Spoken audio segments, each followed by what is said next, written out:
and forced to provide sexual services to this so-called Son of God.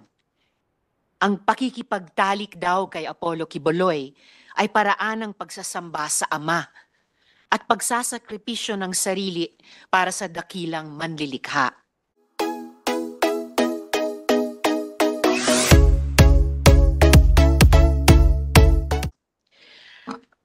Nung nagsimula kami sa aming hearing sa mga kaso ng human trafficking ni Apollo C. Quiboloy, tandang-tanda ko, ang sabi sa amin, Risa is biting off more than she can chew.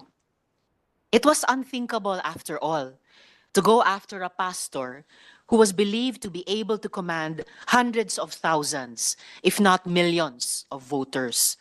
A pastor who was associated with a former president and an entire vote-rich province.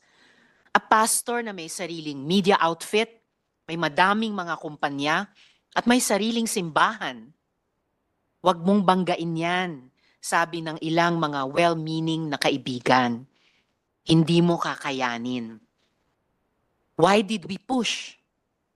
We pushed because of the stories of young girls that we heard were being groomed into what he called pastorals and forced to provide sexual services to this so-called Son of God. Ang pakikipagtalik daw kay Apollo Quiboloy ay paraan ng pagsasamba sa Ama at pagsasakripisyo ng sarili para sa dakilang manlilikha.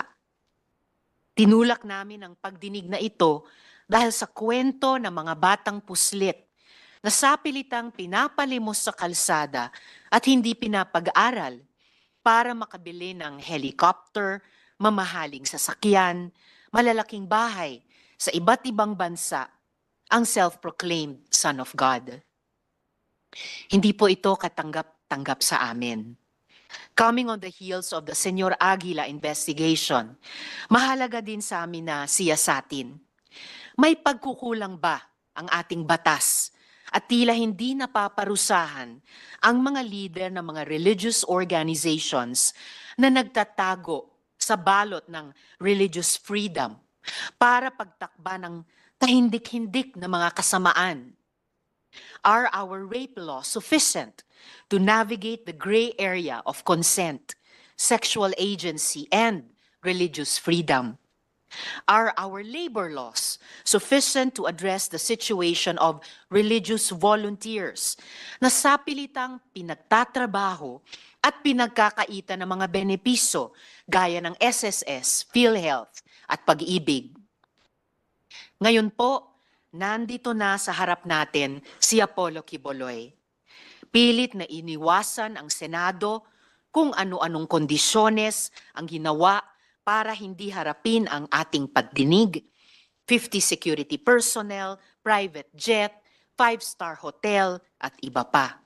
Pinarali pa ang mga tagasunod at binuli ang mga witnesses namin sa social media. Ngayon po, nandito na po kayo. Bumabagyo man, ay magkaharap na po tayong lahat. Today, Mr. Quiboloy, your victims will confront whom they believe to be their abuser. Wag po kayong mag-alala.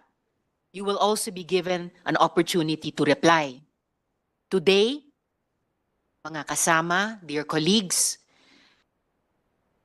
sama-sama tayong matututo, maglalagom, magwawasto, at pinakamahalaga, maghihilom.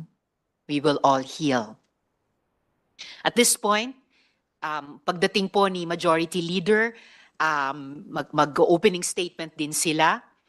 At sa ngayon, may I request our Committee Secretary to recognize the resource persons and administer the oath to those who are here for the first time. At ganito po ang ating daloy, ladies and gentlemen. Today is about the victim survivors. Matagal nang pinatahimik, matagal na tinakot. Ngayon po ay bibigyan natin sila ng puwang magsalita. Mayroon din po tayong mga witnesses dito na minsan nang nagpakita sa ating hearing. Para sa kanilang kaligtasan ay gumamit po sila ng ibang pangalan.